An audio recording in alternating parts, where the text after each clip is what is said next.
name is Elisa Udaskin, and I am a career specialist at JVS, Jewish Vocational Service, and we're located in East Orange and Montclair, New Jersey.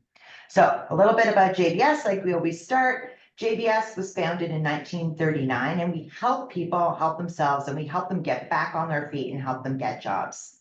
Our job seekers programs, which this webinar is part of, are fully funded by the Jewish Federation of Greater MetroWest and Project M, and we thank them so much for their support. So this morning, I'm really excited to welcome our guest speaker, Paul Cecala. Paul is a certified global career development facilitator, work search author, and founder of Cecala Career Consultants. Since 1999, he has assisted over 4,000 job seekers, ranging from C-suite executives to college students. He specializes in creating job search project plans and is recognized for his empathetic listening skills. Paul is the author of this book, and he's going to talk to us about that, as well as share a lot of tips with us about your job search. So I want to welcome you, Paul. Over to you. Great. Thank you, Elisa. But I am excited to see such a huge group here this morning. Thank you so much for joining. And for those of you who have reached out prior to today to say, hey, I want to get to know you and let's connect. I'm so glad that we've had the chance to do that. Look forward to connecting with all of you at any time. Elisa and I were talking a little bit before, and I'll just throw out there right now for everyone. If you would like a copy of these slides, you're welcome to have them, but you do need to reach out to me directly to get them. And I've already put my contact information into the chat twice. The last slide will also have it, as well as a QR code, so that you can reach to me directly in that way. Let's get right into the conversation today. As Elise said, this is my most recent book, Take Control of Your Job Search. And we're going to look at the job search process through this book, which is a workbook. So it's filled with 21 different worksheets to help you go step by step through the job search process and figure out, what do I need to do to be successful in my search? And it's very much based on project planning principles. It's very, very action based. It's, every single worksheet has got a series of steps that you can take. And by going through those steps, you will work your way through an entire job search, from answering the question, what do I want to be when I grow up, all the way through to how do I interview for the job. And let's start by looking at, the project plan. Now, I use some project management terminology, so those of you who are in that space will know what this is like. But I got to tell you, all of us really should become project managers in some way. Hell, most of us are doing it in other parts of our life anyway, and we just don't realize it. I mean, how many of us have said, okay, wait, I've got a party coming up. I need to do 1, 2, 3, 4, 5 in this order, and I need to accomplish it by that date. Well, there's your project plan. And that's exactly what this chart is. They just give it a fancy name. They call it a Gantt chart. And you'll be able to personalize this chart to your own needs. So you could, for example, put your start and end dates under the start and end date columns here, or you could put them in under each of the weekly or monthly columns, and then check off when you've completed it. Use this however works for you. What's most important for me right now are all the steps that are involved in a job search. And I identify really 8 milestones or major objectives in a job search. The first 4 we look at as the preparation phase. The last one is really something we do throughout, and it's more about the metrics that we use to measure our success in our job search. And steps 5, 6, and 7 are the active job search phase. And here we kind of repeat those based on the target market that we're going to be looking at. And I'll show you more about that in a minute or two. The goal here, though, is let's map out, what exactly is it that I need to do, and when do I intend to have that done, so that I can hold myself accountable and get action and move forward in my job search. So many of my clients say, Paul, I just don't know where to start. Well, here's where you start and here's where you finish. And you can say, you know what, I already know what I want to be when I grow up, so I don't need to do that first step. Maybe I've done my target research. I don't even need to do steps 2 and 3, but I really got to do a lot of work on step 4. No problem. You're personalizing this to your own needs. So, questions anyone on the idea of planning out your job search like a project? And I'm going to keep moving, but if you have a question, get it into Elise or Hannah so that they can interrupt me, and we'll come right back to whatever your question happens to be. Yeah, I will, Paul. Right? So the first step is, what do I want to be when I grow up? And the Japanese use the term ikigai to identify what is your work, or what is your life purpose. And so the word ikigai, what is my life purpose? We're looking at it from the perspective of, what is my work purpose? And I love this Venn diagram because it shows 4 questions on that outer ring, where if you answer those 4 questions and create lists to those answers, now you can see where they overlap. And where they start to overlap, you get a further refined understanding of who you are and what you want to do. And where all 4 overlap in the center, that's your purpose in work. So the the other things that you can do to help with that, you can create your own job description. A lot of my clients are finding that to be very, very helpful. What is my ideal job description? Others, and I strongly recommend, no matter where you are in the job search process, everyone needs to create a prioritized list of all your accomplishments, because those accomplishments become the backbone to your job search. But bottom line is, there are a bunch of different things you can do in order to help identify, what do I want to be when I grow up? What's my work ikigai? And then how do I find the job that best supports that? Now, I did see a question in there, and I think it was, how do I get the book? Yeah, I And answered it. Go ahead. okay, good. All right. So, any other questions on the identifying your purpose and finding your ikigai? Okay. So you'll see that the next step in the workbook is to figure out, who are the organizations that I want to work for. And this is just an example of a worksheet that's in the book. You'll see most of them will have an instructions page and then the worksheet page. And people who buy the book can get these worksheets digitally. So I'm happy to provide those to you if you want them. The key to figuring out your target markets, and this is an opportunity to dream and expand your concept of where do you want to work, and then focus on, which one am I going after first, which one am I going after second, which one am I going after third. And so there's 3 different variables: your location, your industry, and your role or function. And anytime you change one of those 3 variables, you've created a new target market. And so you list out all the possible target markets, put them in priority order of, this is the one that I most want, this is the one that I least want. And then you can start to research those targets to learn more about the industry, learn more about the specific organizations within that industry, and understand enough about them so that you can then create your brand and your marketing material to speak directly to those target audiences. Again, we can go into more detail some other time about how to create your target markets, but does anybody have a question of this, on this? Okay.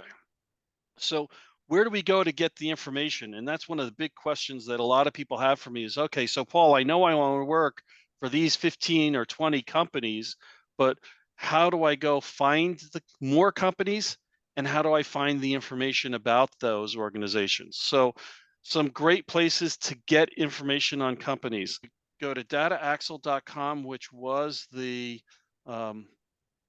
Reference Solutions or Reference USA website. They were purchased by Data Axle. So if you go to dataaxle.com, you can get to Reference Solutions.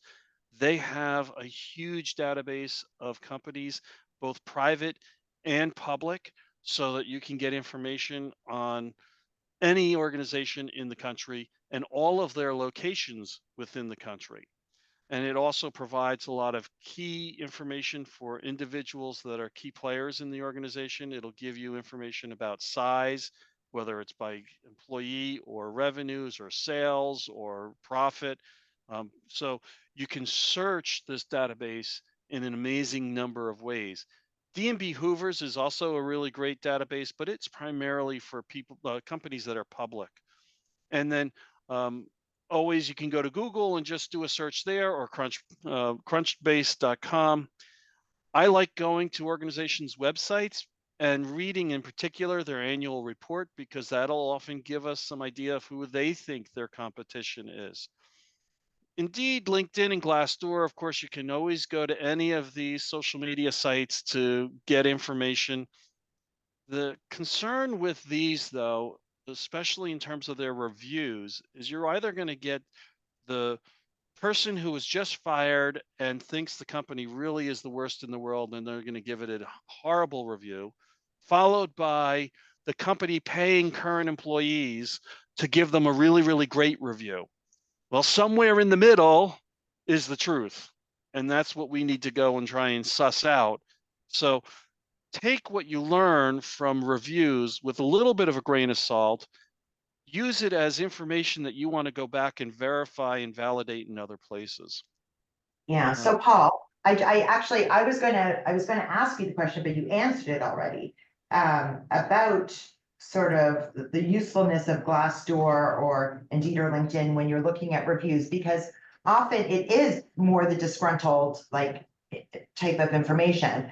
One of the things that I think you can also use those for is to try to get an idea of the types of roles at the company, as opposed to maybe, the culture and things like that. I mean, you're gonna look at it, but just to take it with a grain of salt. But you definitely can use those for also, what do you think about the salary reviews? Are those accurate? Like when you're looking at Glassdoor? So again, I take all the information on those websites with a little bit of skepticism. Okay. And again, it gives me some sense, right? I bet somebody thinks that that high salary is real, and I bet somebody actually got that low salary, right? So somewhere in the middle is probably where the truth lies. But it's information that we can use to then go and verify in other places, right? Got it. And Thank you. where do we verify that information? Well, alumni, industry, and professional associations. What an amazingly great place to network and to get information, to learn about industry trends, and to keep up to date on what's going on. So I encourage everyone to attend one of these kinds of meetings every week if you can. I would rather see you, and Elise, I love you. I know you know that. I also facilitate a bunch of job seeker groups, but I tell everybody on these groups the same thing. Doesn't matter if it's one I run or not. There's a lot of value to attending groups like this, because you're going to get information you otherwise would not have on how to conduct a job search and what's the right successful thing to be doing. But more valuable is to attend those professional and industry association groups where you can actually meet hiring managers who could probably actually hire you. Because the truth is, there are very few people, even with 60 plus people on this call, there are probably very few, if any of us, who are in a position to hire you. Wouldn't you be better off spending more of your time there with people who can hire you? So again, my recommendation to my clients is attend one, maybe two of these types of groups a month, so that you're keeping up to date on what's the right best way to conduct a job search. Think about them. Who's the guest speaker? What's their topic? Is that a reason for me to join this meeting? Are there people there that I otherwise would not have met and be able to network with? And do I go to that meeting with the goal of reaching out and having in-depth conversation with 3 to 5 of those people I've never met, so I can add them to my network? If that's the reason for attending these meetings, man, go for it. Do it. Do it every day. But if your goal is to try and get a job, the Project Management Institute New Jersey chapter is going to be a better place to meet people who are working in project management and able to hire you than at this meeting or at my meetings. So you need to attend both. I say attend more of those industry meetings than these meetings. Keep up to date on your reading. That's a great way to get more information. And I have a checklist in the book of the kinds of information that you want to find out about the organizations that you're interested in working for, so that you feel confident and comfortable in your knowledge of them. And more importantly, when you do get to talk to people there, you can show your knowledge of the company and they say, oh my God, I need to hire this guy. Questions here?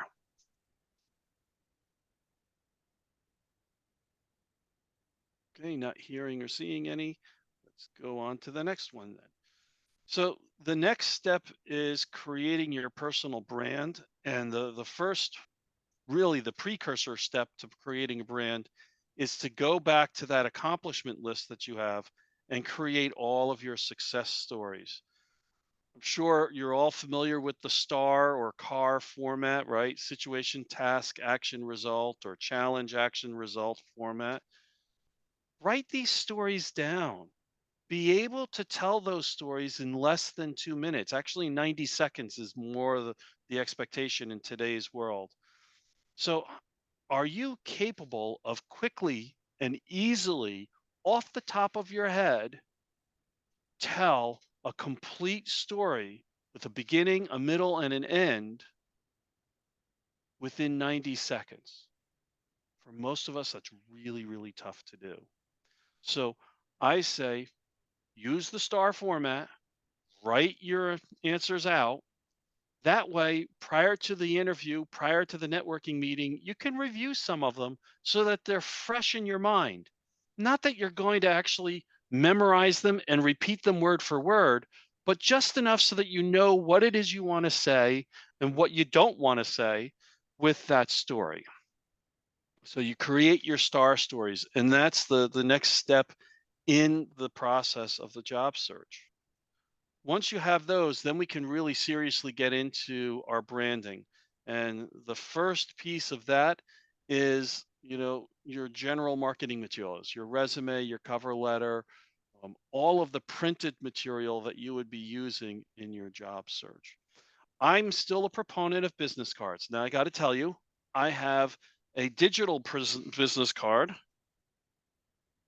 It's called Dot, and it's got a cute little QR code. I show you this, you take a picture of it, we're now connected.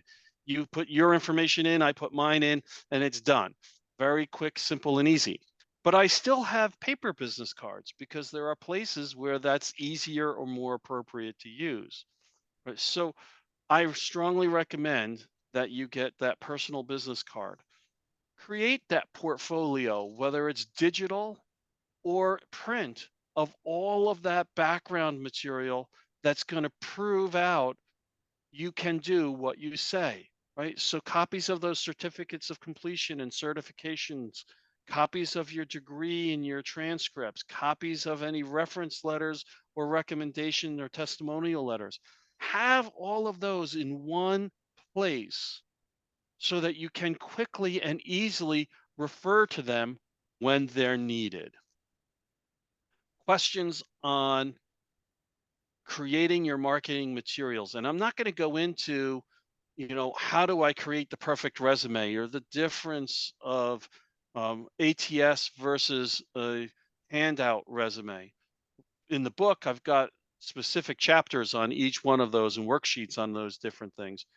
But for purposes of today, we're not looking at how do we create the documents, just that we need to create them.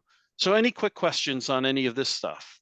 So the next document that we need really is a marketing plan. That's what I call it. Some people call it a one pager. Other people call it a leave behind. Basically, it's a one-page document that kind of summarizes where you're going, not where you've been. You know, when you think about it, your resume talks about what you've done in the past. When you're networking, we need to talk about, oops, my hand raised. How did that happen? Um, we, when we're networking, we want to talk about where we're going in the future, not where we've been in the past. And so the marketing document talks about the future, not what job title I've done, but what job title do I want? Not where I've worked in the past, but where do I want to work going forward? Why am I qualified to do that? And what I love about Franco's um, document here are the infographics. You know, you can't put infographics really on a resume. It's not appropriate. But on this document, it is truly a flyer, a brochure for you. And so you can use infographics to help make it easier for people to understand and read as to who you are. And the way we use this document is after you and I have had a conversation, I'm going to either give this to you at the end of an in-person conversation, something you can take with you to remind you of what we talked about and who I am and what I'm looking to do, or I'm going to email it to you. So again, I can use this as a way to remind you of how you can best help me. And what's the best help you can give me?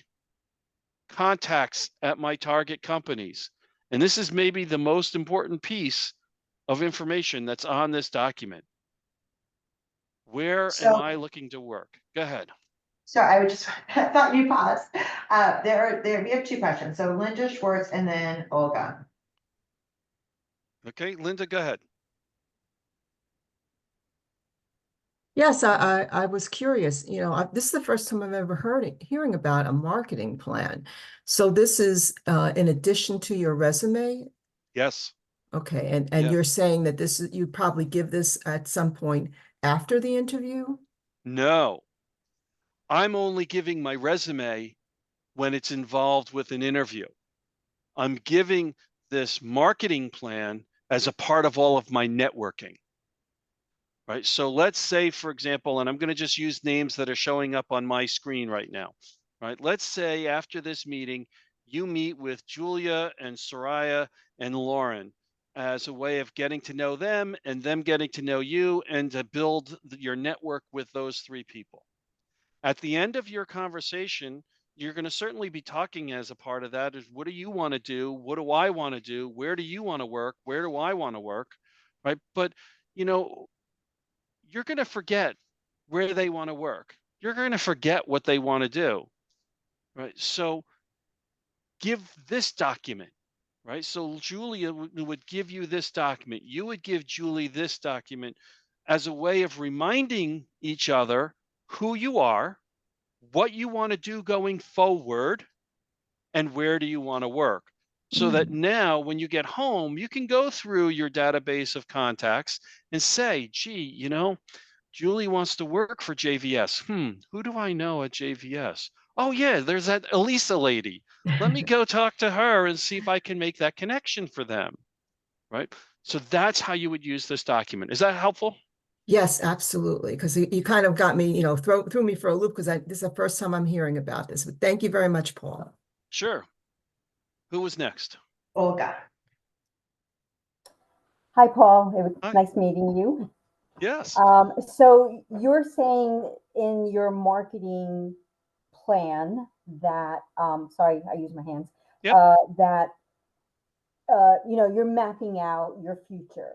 And that's all fine and good when you know what you want, right? I could still go for the same positions I've had, but when you're out of work for a year, 2 years, and you're jumping back in, sometimes you're not looking for the same thing and you don't know what you want to do next.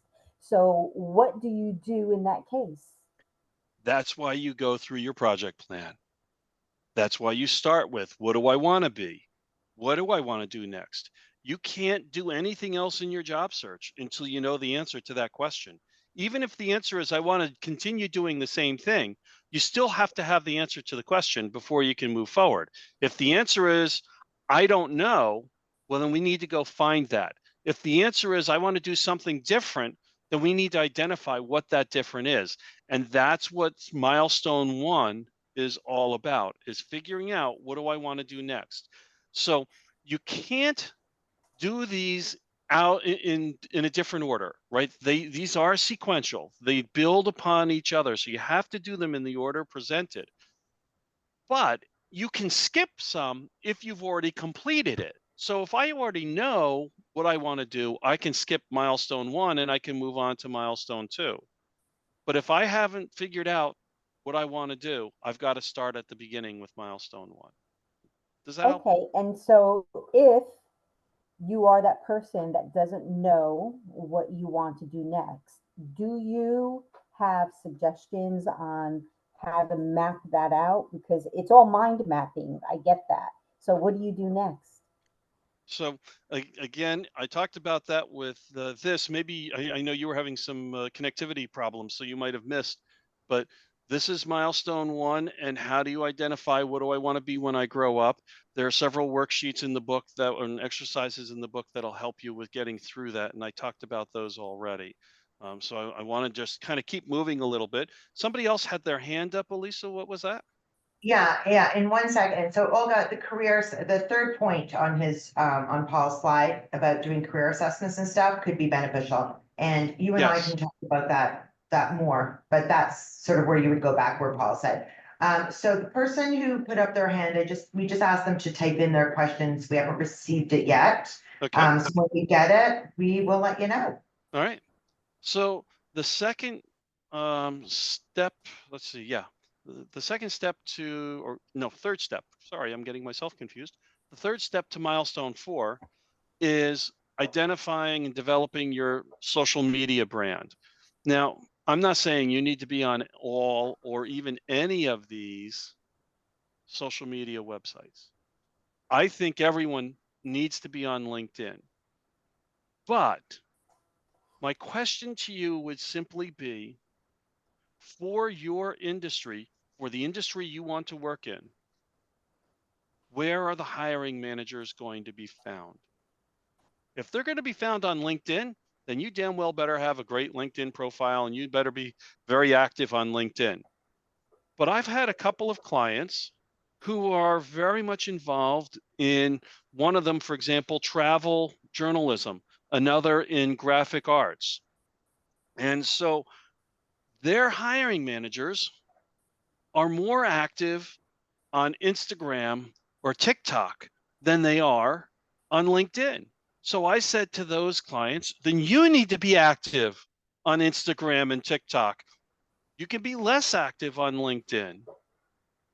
Where are your hiring managers? That's where you need to be when it comes to social media. And there's 2 important aspects to social media. The first is, I need to have a complete profile so that when somebody does look for me, they see everything that they need to know to get interested in wanting to talk to me further. The second piece is where and how social media becomes valuable to your search, and that is in engagement. So it's more about, Olga, if you go ahead and mute yourself, that'd be great.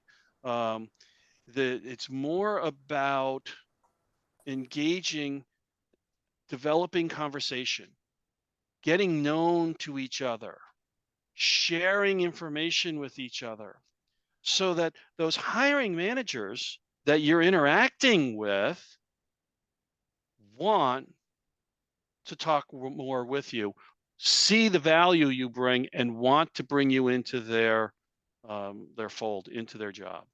Right? So, Tammy, you typed your question directly to me, so I'm going to take a look at that. But if everybody would type their questions to either everyone or Elisa and Hannah, that would really be helpful. How does this info apply to someone who wants to start their own business rather than working directly with someone? Any suggestions that would be appreciated? Yeah, so first off, Tammy, um, everything that we're talking about can be adjusted to a sole proprietor or an LLC in a small business, because we still need to be, in this case, active on social media as a small business.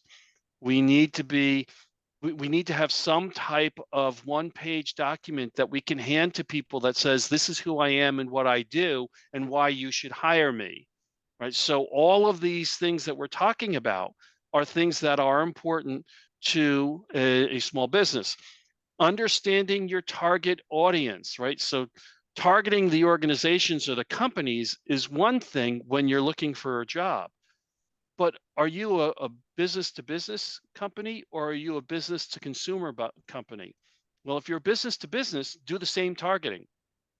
If you're business to consumer, you need to then define, what does the typical consumer you are going after look like, and build your target market around that person or persona.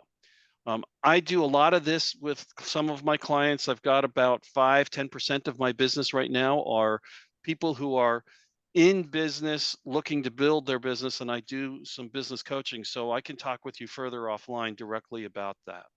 Were there any other questions at this point? Yeah, Joyce had a question.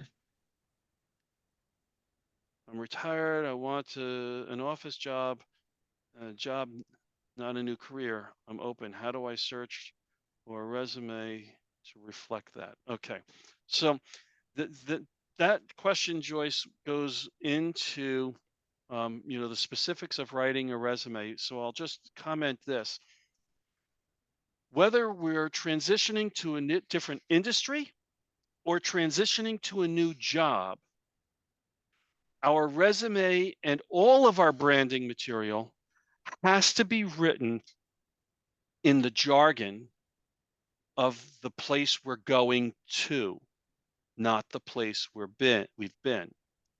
So for example, when I transitioned from corporate aviation sales to career services in schools, I needed not to talk about how I was targeting companies that had 5 or more corporate aircraft in their fleet. That means nothing to doing job search and helping people find a job, right? But what I did say was, a part of my job was to define who my customers were, what were their needs, what were their wants, and how do I match those with what my products had to offer. Well, your product is your graduate. So I need to know and understand what they offer, and I need to then identify who are the organizations that need that product and make the connection that way, right? So I talked in terms of sales, not in terms of aviation. The accepting company, the schools, understood that and were willing to then hire me into that role. Okay, so that's a quick comment on how to do that. Okay, let's see. Any other questions here? Okay. So there's a lot that we can talk about in terms of how do we do our best job of networking on social media. And this particular sample is just one of the 4 pages, I believe, that talk about how to create a perfect LinkedIn profile and how to engage on LinkedIn.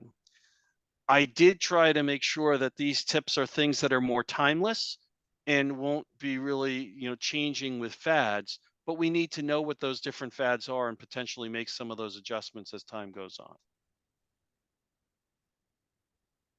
The final step in our branding is to create our introductions. And many of you probably know Marty Latman, who is a CFO and financial career coach here in North Jersey. He talks about we need to have 2 sets of introductions and 3 in each set.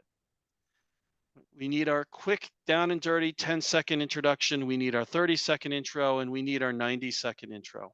And each one should kind of build on the other. And each one should tease me as the listener into getting more information or wanting to learn more about you. Right? So my introduction might be, my name's Paul Cecala. I'm a career coach, author, and corporate trainer. 95% of my clients get jobs. That should be enough to kind of tease you. I might, instead of using that statistic, say, I'm known as the project planning career coach. What does that mean? Right? So I'm teasing you to get more information, to learn more and ask more. Then my 30-second intro would be a little more detailed, but it still leaves you with questions, because I want you to then ask me those questions and draw me into a conversation, right? And so our introductions need to be conversation starters and build a little bit on each other, so that you get more and more interested and more excited about wanting to work with me as an employee or candidate. Questions on your introductions? Oh, I didn't really describe the two different sets. One set is all about your jargon, your industry. So it's laden with information that probably only cybersecurity people are going to understand because you're in cybersecurity, right? But when you talk to me, who knows nothing about cybersecurity or very little, you need to change that jargon to common language that anyone can understand, so that I know who you are and what you do. And I use a quick example with this. I was working with a client whose job it was to create the algorithms that evaluate corporations for banks to make loan decisions. What the hell does that mean? And so I asked her to describe it to me again in simpler terms. And she said, well, it's really like this, Paul. You know that you have a credit score, and that there's 3 credit agencies that create that score, right? I said, yeah, I know what a credit score is, and I know how it's created, and the basics of what's involved in it. I can't create the program for it. Okay, well, that's what I do. I create those programs, those algorithms for banks to make that evaluation and create that score for companies, because the 3 credit agencies don't do it for companies. They only do it for individual citizens. Oh, now I know what you do. I totally get it. And so I can much more easily talk to other people about her and find connections in my network that would be appropriate for her. Right? So we need to have 2 sets of introductions that the people will be able to understand and use. Questions here? Lucy has a question. Oh, yeah. So Lucy asked, after creating these introductions, do you recommend posting them somewhere? No, not really. They may be a part of what you use as your value proposition or your position statement on your resume, or on your marketing plan and in other documents, but you probably are not going to use them direct verbatim in other places in your job search. Could you? Yeah, you could. Would it be the right best use of that space? That's a different question, and I don't know that the answer would be yes. So Paul, just like when you're doing, let's say, a cold message on LinkedIn, you might use some content from this introduction. Yes. Yes. So that's the only thing I can think of right now, but yeah, and that might be a place where you would, verbatim copy and paste it into, LinkedIn for an introduction, right? But are you going to actually post that to your LinkedIn profile? No. Okay, good question, Lucy. Anything else, anyone? So we're about halfway through. Elise, we've got how much more time? About half an hour or so? Yeah. Okay. Until 11:30. Yeah. Okay, perfect. So everything we've talked about so far has been all in the preparation phase. And even though we're only going to spend a month doing that work, That's a lot of work to do. And it's important that we have that foundational information ready before we can now go and do the networking, which is the next phase. And as you see, if I don't know my introductions, how can I network with you? Because I don't know what I'm going to tell you it is that I do, right? If I don't have my marketing plan or my resume developed, then I can't really share that information with you. So I can't do my networking with you. If I don't know what organizations I want to work for, how could I possibly go and talk to you about helping me with my job search? Because then I don't know what I'm asking you to help me with, right? So we need to have that preparation work done first. Then we can go and do networking. Now, I break networking down into 2 or 3 different types of activities. The first is general networking. And this is with people who we know that maybe know hiring managers and can introduce us to the hiring managers at the companies where I want to work.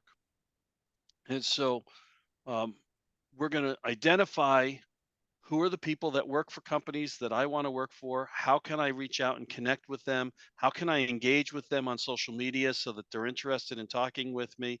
And we're going to set up informational meetings with them and have conversations with them so that over the course of 1 or 2 months, maybe 3 or 4 interactions, they're now at a point where they're saying, "Oh my God, I need you to work in my company. I know we need someone like you. I need to introduce you to this person who's the boss in that part, or, that department." Right? And you want to steer the conversations to get to that "Oh my God" moment, right? So general networking is going to get us introductions to hiring managers. It's also an opportunity where we get to learn more about the organization, more about the industry, understand what are the important things to that hiring manager. In the networking phase of our job search, we can ask all those forbidden questions in an interview, like what is the compensation typically for the position that I want? Why is the person that's leaving the role leaving? What did they do wrong? Right? Where did they succeed? Where did they fail? Now, we might ask that in an interview, but we can ask it again here in the networking phase to give us information about how we respond when questions are asked of us in the interview. It's an opportunity to share your resume, to say, here's what I've got on the resume. Is this the resume that's going to speak to the hiring manager, or do I need to make changes to it so that it looks and says more of what that hiring manager wants to know about me in order to take me to the next step in the interview process? So we're doing all of this general networking with the goal of preparing ourselves to be the ideal candidate for the role and getting access to those hiring managers. Typically, we want to have about 8 to 10 of those conversations taking place at any given moment in time during our job search. And that may mean, we've got 10 people we're talking to today, but by next week, we recognize that 2 of them are never going to make the introduction to a hiring manager. So we kind of put them on the back burner, talk to them a little less frequently, but bring in 2 more people that maybe have a better shot at getting us to hiring managers. And so we start the conversations with them. And again, over the course of a couple of months, those conversations will become conversations and introductions to hiring managers. Questions here? Now we're going to network with the hiring manager. And in all of this time frame, we are never asking for a job because we don't know if they have a job available. And we don't know if we're the right person for them to want to hire, even if they did have a job available. So we are still in the information gathering phase. We're still learning more. More importantly, we're befriending that hiring manager so that when they do have an opening, the first person that comes to their mind is you. And you become the insider that's getting that hidden job that's not the advertised job, so that when the job does get posted, they already know who they're going to hire, and that's you. This is the goal of this process, is getting access to the hidden job market. So we're going to have the same kinds of networking conversations that we just had with these folks We're going to have them here with the hiring authority. We're going to make sure that we are positioning ourselves to be the perfect candidate for the job so that when they're ready to hire, they are hiring us. And of course, we need to make sure we track all the conversations. I'll talk more about that in a minute so that we can remember who we've talked to and what we've said and what they've said. So when we have our next conversation, we don't sound stupid and ask the same questions. Questions on this? Oh, by the way, we want to have like 5 or 6 conversations with hiring authorities taking place at any moment in time. And here again, you'll see after a month or two, some of them look promising, like you may be able to get an interview. Some of them are going to be no chance in hell it's going to be an interview. Time to bring a new hiring manager into the fold and drop that guy into or gal into a lesser frequent conversation schedule. After a month or two of those conversations, then you're going to start getting the interviews. Okay, Soraya, is this different from trying to connect with a hiring manager after you've sent an application? That's a great question. When do we want to have these conversations with these hiring managers? Ideally, we want to have these conversations prior to applying, because what I want to see happen is when they have an opening, they're saying, Paul, I've got the perfect job for you. You need to go apply to this specific job. Here's the requisition number. At the same time they're telling you to do that, they're going to HR and saying, listen, I got this perfect candidate. His name is Paul. He's applying today. When his application gets on in the system, you need to send him through so I can formally interview him. I'm circumventing all of those weeding out points, all of those screening out points of maybe the recruiter, maybe the phone screen, maybe the HR interview, because the hiring manager is already saying, I want to talk to this person, get this person in front of me now. And no HR department is going to say no to that. They're going to put you through if that's the case. Great question. Okay. So any other questions on that? So I've got a lot of information about interview preparations in the book. There's about 4 or 5 different checklists that you can use. You know, we need to make sure that we have our star stories rehearsed and ready. We need to have all of the organizational research ready and in a format that I can easily use during an interview. And I espouse a 4-step interview process that allows you to take some control of the jobs of the interview so that you really know whether or not you're the right person for the job, and you really know if they want to hire you by the end of the interview. And we could talk a lot more about that. I do a whole presentation just on the interviews, but there's in the book a great page that shows you how to set up your portfolio pad with all the steps of the job search or of the interview and the information that you need for each one of those steps. So you've got everything organized and prepped to easily conduct that interview and be in control of what's going on.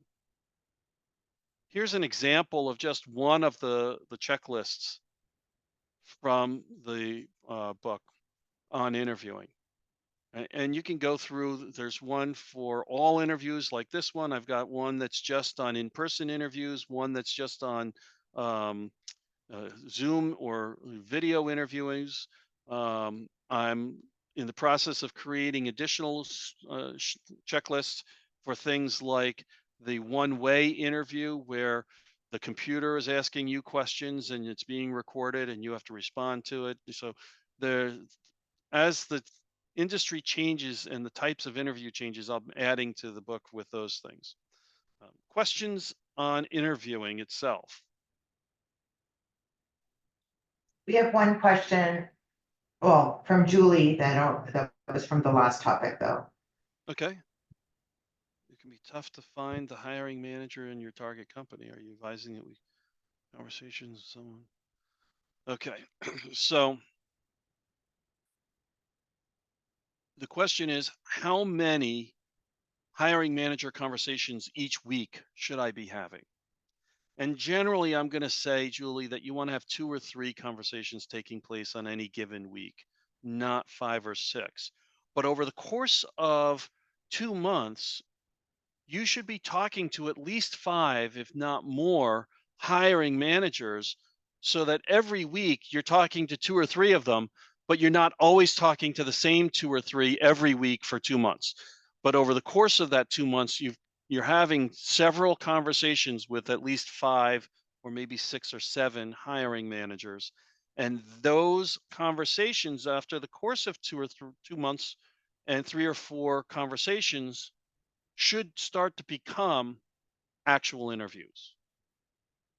Does that help answer your question? And I see your face, so you can just shake if you want, or you can respond.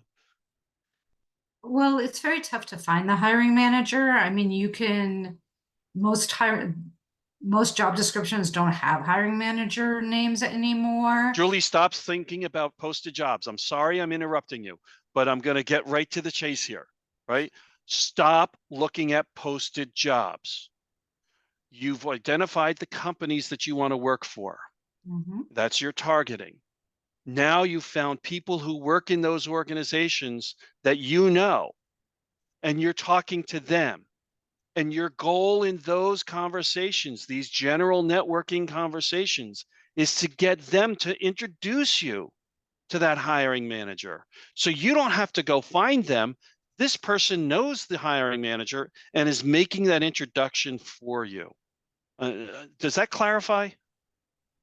A little bit. It's still difficult with a lot of the target companies You know to what? get those No, introductions. nobody Um, said job search is easy. And I truly, I'm sorry to be that bearer of bad news, right? But job search is hard work. Job search is a full-time job. But the better and the more you do it, the faster it will be for you to find a job, and the easier it will be the next time. Right. So Paul, I think what you're pointing out here is similar to what you said before about how you spend your time, right? When you're doing the job search, right? And it's hard for a lot of people and for a lot of us to really sort of accept that, because if I apply to 100 jobs a week, shouldn't I be getting a job, as opposed to spending that time identifying the companies and building relationships with those companies versus applying online. All right, so I'm And going to come back to the presentation in a moment, but I want you to have, that's a big thing that people still have a hard time yeah, getting their head around. Go yeah. for it. So here's the thing. From my perspective, there are 4 primary ways for looking for a job. I can apply online to posted positions. I can talk to recruiters. I can network with people that I know who can introduce me to hiring managers, and I can directly contact the hiring manager at the company that I want to work for. Those are the 4 primary ways to find a job. Now, US and New Jersey Department of Labor statistics show that of all the people who found a job in the last decade, and yes, the research has been that consistent that I can say within the last decade, only 10% on average found their job by applying online. 15% found their job by talking to recruiters. 35% found their job by networking with other people that can introduce them to hiring managers. And 40% of people found their job by contacting the employer directly, not through their careers website, but going to the hiring manager directly and saying, I want to work for you. Okay.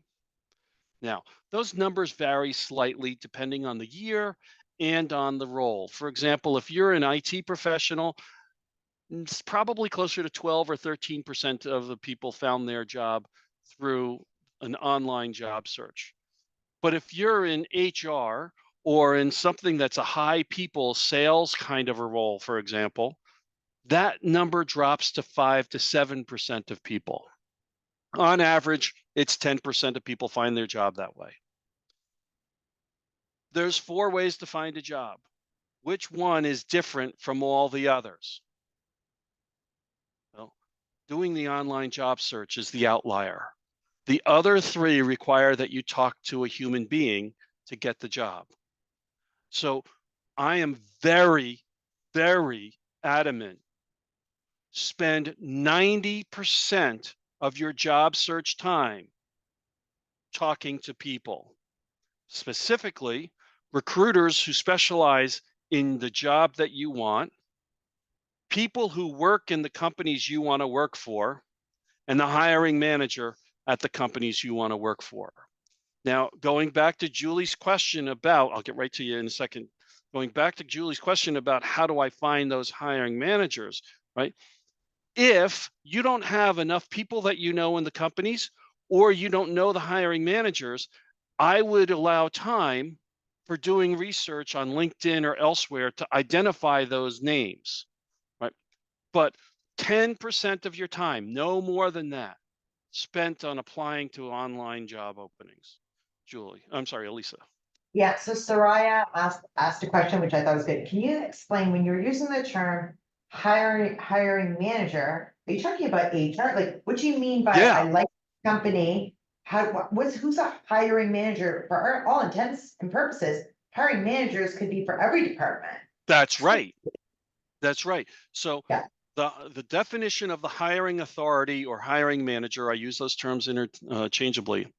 It's the right person in the right department of the right company at the right level, right? So for example, if I'm a C-suite executive looking to get hired into another C-suite role, I need to talk to the president, the chairman of the board, or the CEO. They're the only people who have the authority to put me on payroll. If I'm looking at, say, Comcast for a help desk role or a customer service role, an entry-level position, well, my direct supervisor probably is not going to have authority to put me on payroll, but their boss would have authority to put me on payroll. So that's the person that I need to get to talk to, right? Who is the person that gets to say yes to HR, add this person to our staff, put them on payroll? That's the hiring authority. Now, if you happen to be working in HR, that could be the HR manager, right? Or the VP of HR. But for all of us, it's going to be who is the person that I report to on a daily basis that has the ability to hire me, fire me, and give me a raise. And so to take that one step, in that example, right? So you're sitting there going, okay, let's say I'll just use an example that I could rhyme off. Like, I'm looking to work at the New Jersey Food Bank in marketing, okay? So how do I figure out who the hiring manager would be? Well, if I want to be a marketing associate or marketing manager, it's probably going to be like the marketing director. So then what I would do is I would go onto LinkedIn, type in New Jersey Food Bank, and look for people and find who the directors are or the VPs are. And then I can see if I have any mutual connections. Yes. And then if I don't, then I do a cold email. So because there are lots of questions coming up here just about how would you find if you don't know anybody? How do you find out how this is? So you have to sort of like what Paul said, what's a couple levels above of what you have, your role, then do a search, look for them, and then and it takes work, right, guys? It's like being a super sleuth. Yes. And Elisa, that's a great description of the process. To be honest, I don't generally go into that much detail in this presentation because we're looking at the overall job process here, not any specific step. But those worksheets, as well as working with me or Elisa directly, is a way that you can get a lot more of that specific information on each one of those steps. That's a great example. Thanks, Elisa. Any other questions at this point? All right, so let's go back to share my screen again. So we left off with this worksheet on preparing for an interview. Now, one of the things that are becoming more and more difficult for employers to deal with, but they still need to do is managing references and talking to references. So I am a strong proponent of I will not give you a reference name prior to a job offer. You have no reason to talk to my references, whom I value and whom I value their time greatly, prior to being ready to offer me a job. So I'm not going to put those out on an application if I can avoid it. Um, I'm probably not going to want to fill out an application until I've already networked with the hiring manager and I know that they're going to interview me, and then I can fill out the application and give them all the information that they want, right? Because I know I'm going to that next step. But I want to have a way of conveying both to my references and to the employer what's important to both in the process. So I'm going to, after the interview, go through my list of 50, 60 people that I have that are potential references, identify the 3, 4, 5, however many the company wants that are most appropriate to this company, and I'm going to have a conversation with them. I'm going to verify that all their contact information is correct. I'm going to share with them the job description, the resume that I sent. I'm going to talk to them about the interview process and what are some of the hot points for that interviewer.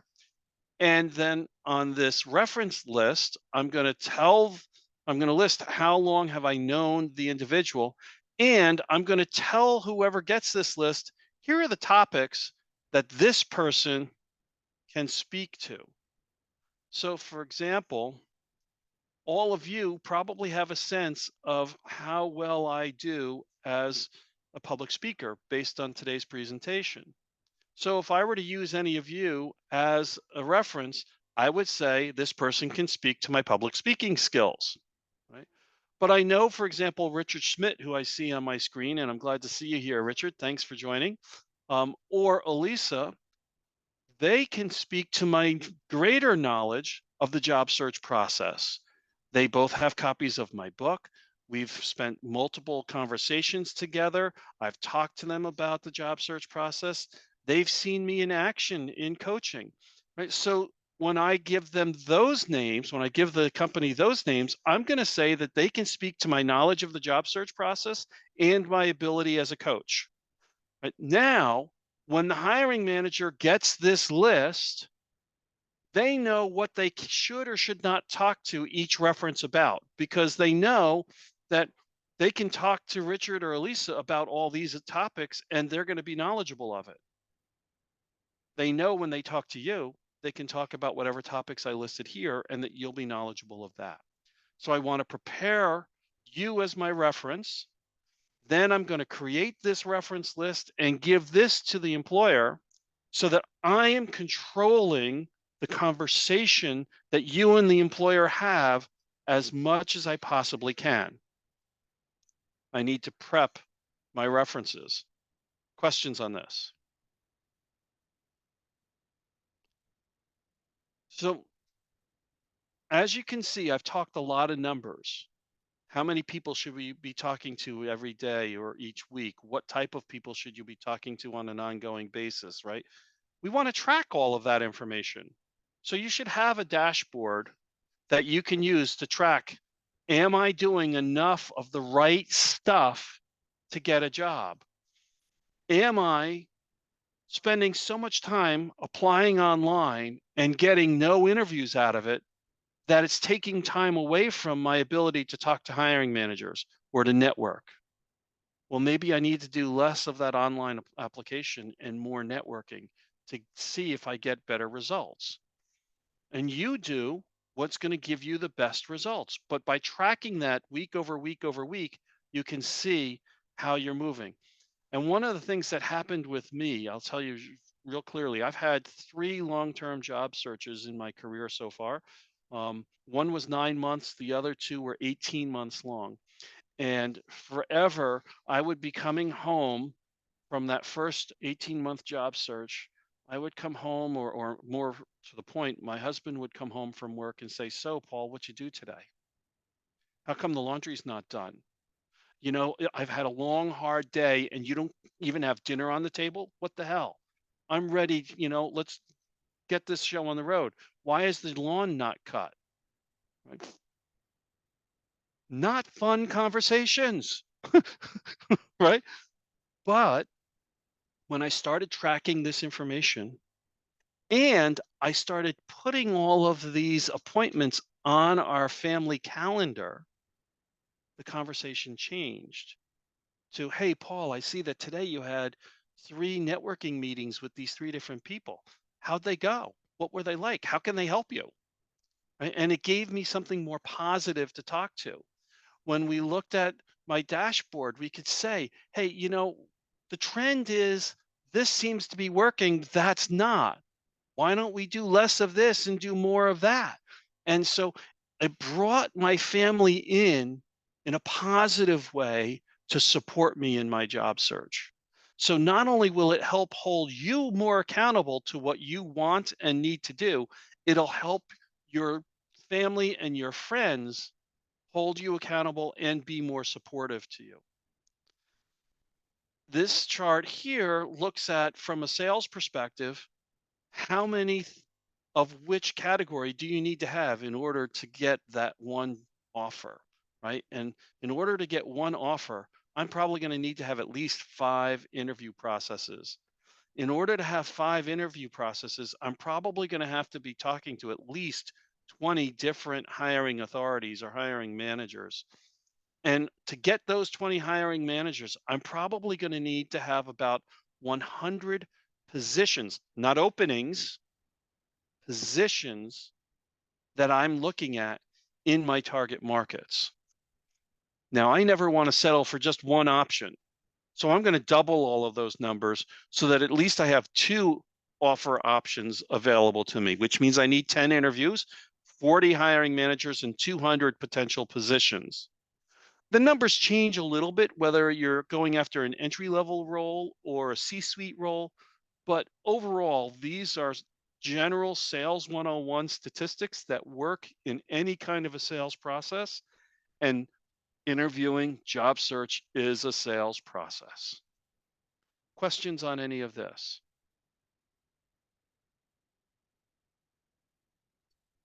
Okay, and just bring that forward and that forward. There we go. Okay.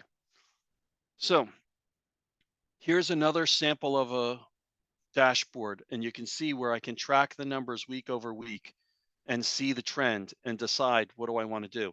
These are typical numbers that I would use as a part of my full-time job search. Now, obviously, if I don't have full time to spend on my job search, I'm going to reduce these numbers based on the number of hours that I'm spending in job search. So if I'm only spending 20 hours a week in a job search, that's half of the 40. I only am going to try and have 5 networking contacts a week, because I probably won't have time to do more than that, right? And so you adjust the numbers, okay? So that brings us back to our Gantt chart as a way of reviewing everything that we've talked about thus far, right? We need to go through this preparation phase one step at a time.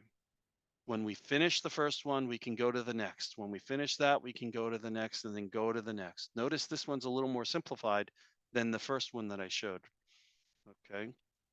So you can adjust this to make it how it works for you. Notice something here, though, that's important. I'm going to first start my job search, my active job search phase, with my 3rd target market. The companies that are like my C list, right? That if I get the job there, well, okay, fine, at least I have a job, but I really don't want to work there. And I want to use those companies first, because this is when I'm practicing. This is when I'm honing my skills. I'm gaining more information about the industry, about the companies, et cetera, right? And I'm going to be less nervous or anxious when I'm doing the job search with these companies, because I really don't care if I get a job there. Chances are that I will get at least one offer from them, because I'll be so much more relaxed. So I'm going to go with my C list companies when I'm on my C game, right? When I'm not on my best. But after a couple of months of doing that, I should be on my A game. Now I'm going to go to my A list companies, that #1 target companies, and I'm going to start working on them. And I'll be more relaxed and more confident because of what I've learned and done with my C list. If I've got a job offer in the works or close to work in the works, then I don't have to worry about if I don't get a job with the A list because I know I've got something coming. Right? So it makes it easier for me to do the work with my A list and be on my A game. And if all else fails and I still haven't gotten a job, I still have the B list companies, those that I'm really interested in working for, but maybe aren't as good as the A list. And now I'll be able to work to get a job with one of them. So that's how I would go after my target companies. And you can see how things overlap, right? Once I start talking to hiring managers in my C list, I should be ready to do general networking in my A list. And when I'm interviewing in my C list, I should be talking to hiring managers in my A list. And when I'm getting those job offers, I should be interviewing with my A list, which also then puts me in a position of power because then I can go to the C list and say, hey, listen, I'm going to get an offer from an A list company and they're going to offer me, $30,000 more, 20% more. What can you do to make your offer to sweeten the pot?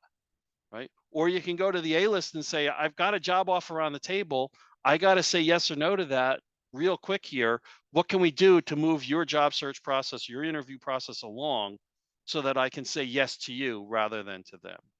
So this helps you in a lot of different ways. Any last questions on anything that we've discussed so far today?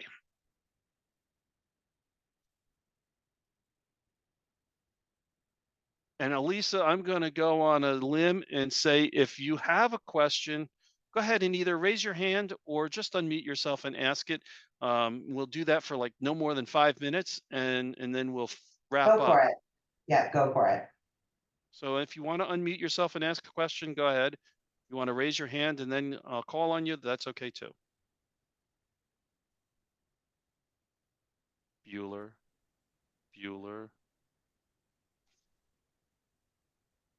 Okay.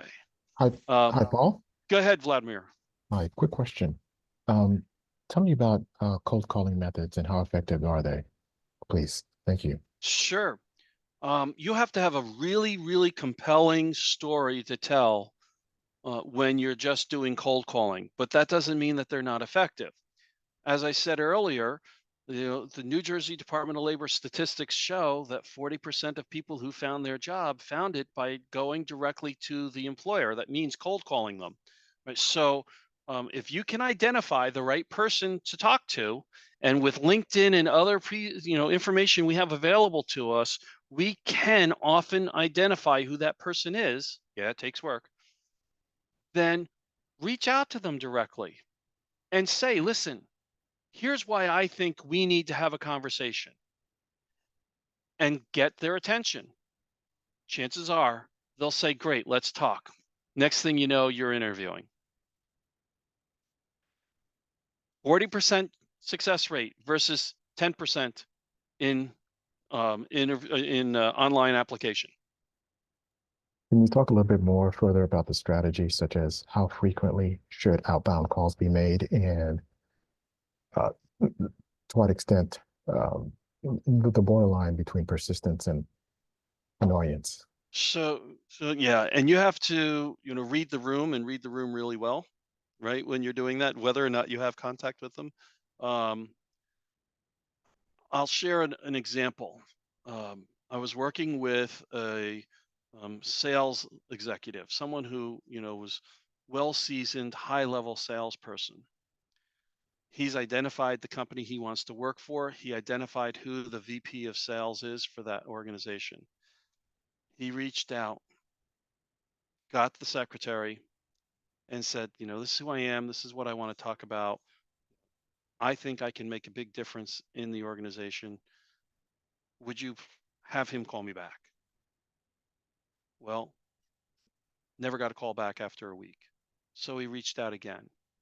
Just thought I'd check in,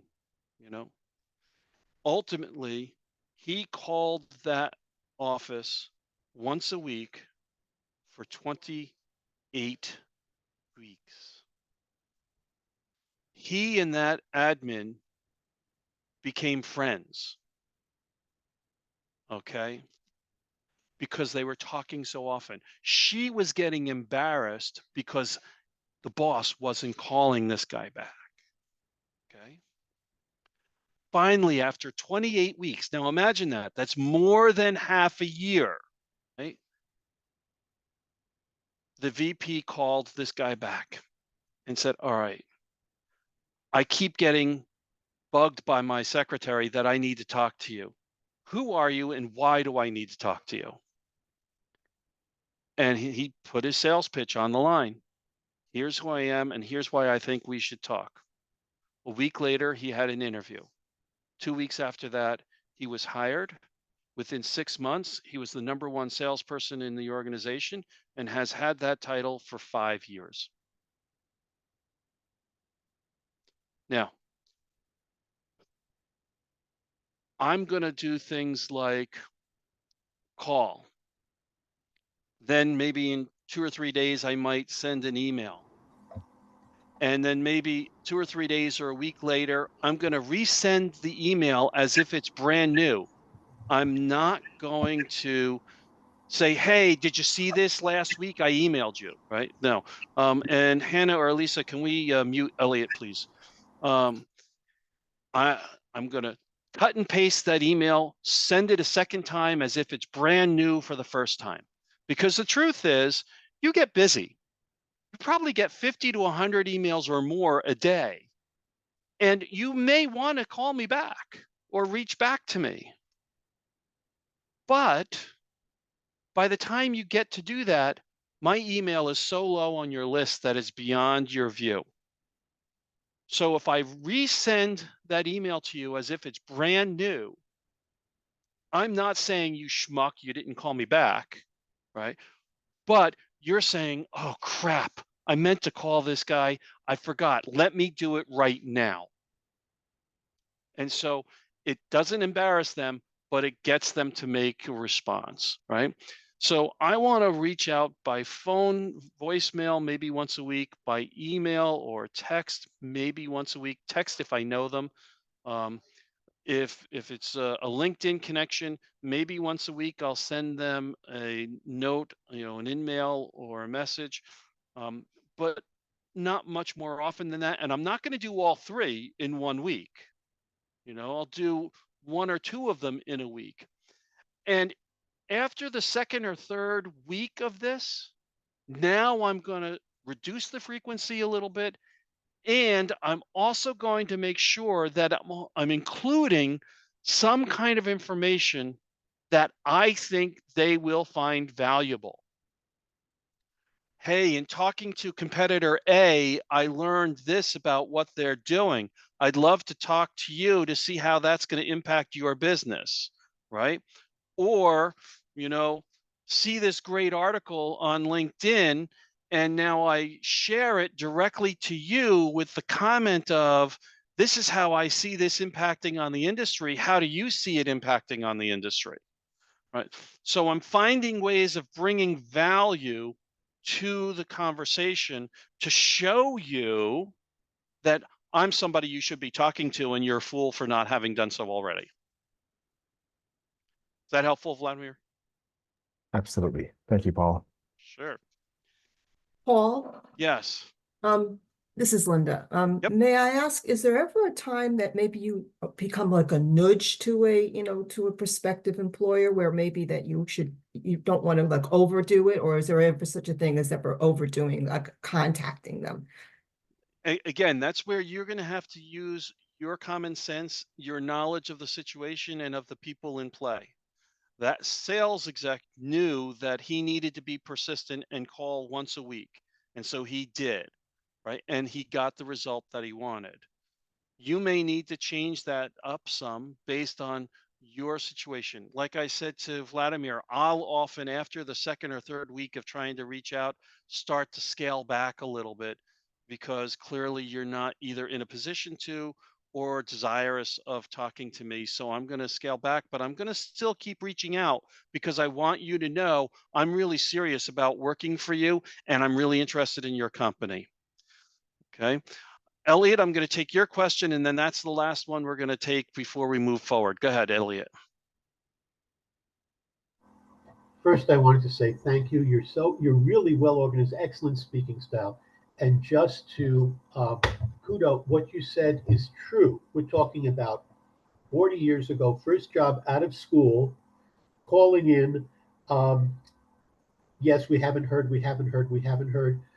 No, you know what? They were looking for someone a little bit more senior. Called back. What about such and such? What about working for you? After about 15, 16 calls, they said, you know what, Elliot, look, just don't call us. Come down. We'll speak to you. Started at Bookus, technical term. Stayed with them for 20 years. There you Got go. other companies or whatever. And I really valued that job. And it was just, it was a game changer. But again, Great. Thank you. At the time, this was pre-internet, pre-whatever. Right. Thank you. Thank you, Elliot. Sure. All right, I'm going to share my screen one more time. Okay, so there's what the book looks like. And these are some job seeker support groups that I facilitate. So you're welcome to join any one of those that seems appropriate. Just let me know which one you're interested in, and I'll be happy to make the connection. The only one that may be difficult is this Panther Alumni Career Coaching, because it is for alumni of Florida Institute of Technology, my alma mater only. But if you want such a group for your alma mater, then let me know, and I'll be happy to help create one for your place. Some other topics I'll be talking on over the next couple of months. As I promised, there's my contact information. And I'll give you just another moment or two for that. And then let me see if I can get one more time into the chat. My contact information, is it right there, ready to go? It is. My contact information is back in the chat again. Guys, thank you so much for your time. Thank you so much for your interaction and for your attention. I really, really appreciate this and had a great time speaking with you this morning. I look forward to working with you. Please feel free to reach out at any time. I'm happy to talk. Thank you, Paul. This was excellent. And so on behalf of all of us, we just want to thank you for your time. And for everyone, our next JBS Job Seekers webinar is on Thursday, September 19th, with our guest speaker, Maya Olson. And whoever wants to stay on for the next few minutes, and we can continue chatting. And I noticed a couple people asked in the chat for a copy of the slides. I'm going to ask you all, please go and email me, because it's going to be tough for me to get through that entire chat and find just those things. So please email me or LinkedIn message me directly so that I can get that and send those to you. Thanks.